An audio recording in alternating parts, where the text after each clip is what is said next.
On the 15th September 2020, Israel and the United Arab Emirates reached a historic agreement which was signed in Washington to set up full diplomatic relations. This is the third such a deal that the Jewish state has struck with an Arab country after Egypt and Jordan. Cairo and Tel Aviv signed a peace agreement in 1979, while the peace treaty with Jordan was signed in 1994. If the Gulf states were parliamentary democracies, it is very unlikely that any Arab leader would dare to normalize relations with Israel, as they would fear the response of their own voters. Israel's peace treaties with Jordan and Egypt have lasted decades, but they have always been unpopular and never accepted in the eyes of the Muslim community. Although the majority of the UAE population opposes the deal, the country's elite decided to take a pragmatic approach that could possibly protect Abu Dhabi's geopolitical interests, especially regarding the future of its nuclear energy. I'm your host Kasim, and thanks for joining me for another KJ Report. In this video we will discuss the big story that broke out last month and try to understand why the UAE made peace with Israel.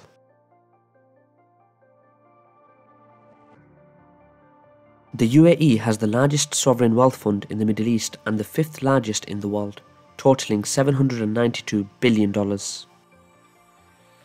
Israel's economy ministry estimates that exports to the UAE could increase from an annual $300 million to $300 million to $500 million, and for annual UAE investment in Israel to reach $350 million.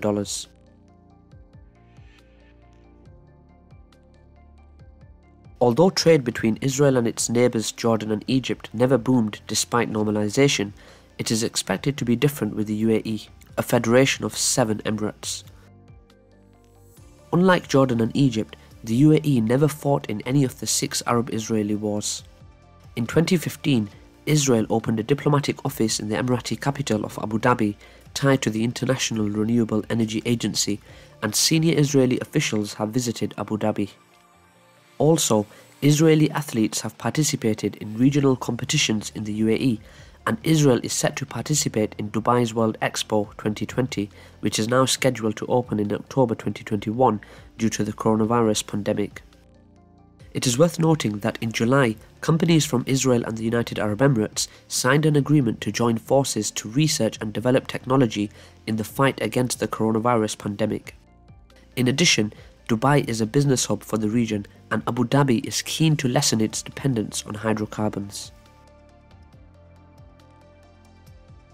Gil Feiler, a senior researcher at the Begin Sadat Center for Strategic Studies at the Israelis Bar-Ilan University, said that the era of rich Arab countries is over, as oil prices have plunged and other sources of energy like shale, oil, natural gas and green energy are taking hold. They need Israeli technology to diversify their market, Feiler emphasized. The United Arab Emirates announced in August that it has started operations in the first of 4 reactors at the Barak nuclear power station, which is the first nuclear power plant in the Arabian Peninsula and the first commercial nuclear power station in the Arab world. The so-called Iranian nuclear threat could be one of the reasons that led the UAE to make a peace agreement with Israel. Abu Dhabi consider Israel a military and technological regional power whose help and support could be sought to protect its nuclear facilities from Iran or Iranian proxies in the region. Also, according to Aaron David Miller, a senior fellow at the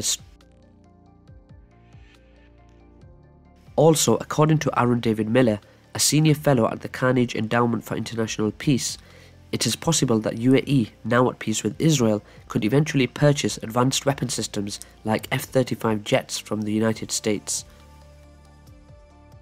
With normalized relations with the UAE, Israel would be less able to make a compelling case against the sale.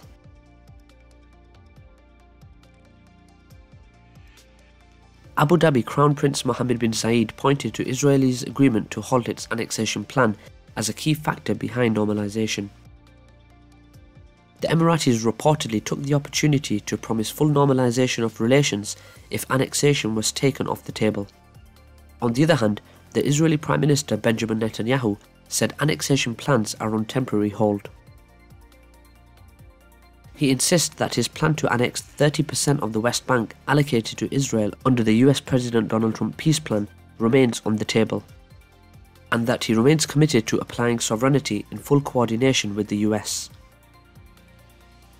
Donald Trump, who is believed to be the most pro-Israel American leader ever, said he helped bring Netanyahu and UAE Crown Prince Mohammed bin Zayed to agree to normalize relations. According to many, the main reason that made Israel and the Gulf states come closer is allegedly Iran's expansionism that includes its regional ambitions, as well as its nuclear program. However, some Turkish authors state that the UAE wants to build a concrete axis against Turkey and Qatar. Over the last 10 years, the UAE has been meddling in regional affairs from Syria to Libya and the Eastern Mediterranean to counter Turkey, wrote Turkish author Merve Sebnem Oruk. The UAE's years-long efforts to depict Turkey as a threat to the Arab world aim to make the Arab public believe that it needs a new ally in the region. Apparently, Abu Dhabi thinks that they reached their goal, taking their unilateral hostility towards Turkey a step further, argues Sebnem Oruk. Iran, Qatar and Turkey have all criticised the accord, with the latter threatening to withdraw its ambassador from Abu Dhabi, but not from Tel Aviv. Palestinians in Ramallah regard the ongoing normalisation of ties between Israel and the UAE as an indication that Abu Dhabi has betrayed the Palestinian cause. Despite the apparent Israeli promise of halting annexation, the Palestinian leadership rejected the accord and recalled its ambassador from Abu Dhabi. However, most Arab states have largely detached themselves from the Palestinian issue, which has weakened the Palestinians' leverage. Gulf states including the UAE, Kuwait, Saudi Arabia and Qatar have had no formal diplomatic ties with Israel, but have increasingly begun to cooperate openly after years of rumoured back-channel discussions between them over the mutual enmity of Iran.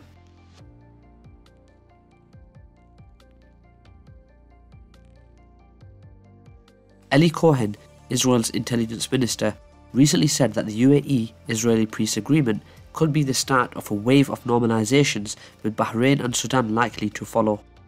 According to Council on Foreign Relations analysis, Bahrain's King Hamad has overseen steps towards normalization, including allowing Israeli officials to attend a regional security meeting in the country. Additionally, the Israeli foreign minister has met with his Bahraini counterpart and that official's predecessor. Oman is also in the process of establishing full ties with the Jewish state. It is worth remembering that Israeli Prime Minister Benjamin Netanyahu met with the late Omani Sultan Qaboos bin Said in Muscat in late 2018. At the time, we did make an analysis about this, which you can watch in our playlists. However, Sultan Haytham bin Tariq, who came to power in January 2020, could act more cautiously regarding relations with Israel as he seeks to consolidate his power domestically. According to the Council on Foreign Relations, Morocco and Sudan might also seek to establish diplomatic relations with Israel. So far, Saudi Arabia restrains from recognising Israel, although the two countries act as unofficial allies against its common arch-enemy, Iran. In the long term, most if not all Arab countries are expected to make peace with Israel. Iran, as the regional power, will likely keep opposing any deals with Tel Aviv and will keep using its proxies in the region against both Israel and Sunni Arab countries. Given that the era of fossil fuels is coming to an end and that the Middle East has already started switching to nuclear energy, relations in the traditionally turbulent region will be redefined. The United Arab Emirates Israel historic agreement to set up full diplomatic relations could be the first step in that direction. That's all for today guys, thanks for watching another KJ Report. I hope you enjoyed the video and would love to hear your thoughts in the comments below. Please don't forget to visit our website kjreports.com where you can find a lot more analysis. Thanks for watching again and see you next time.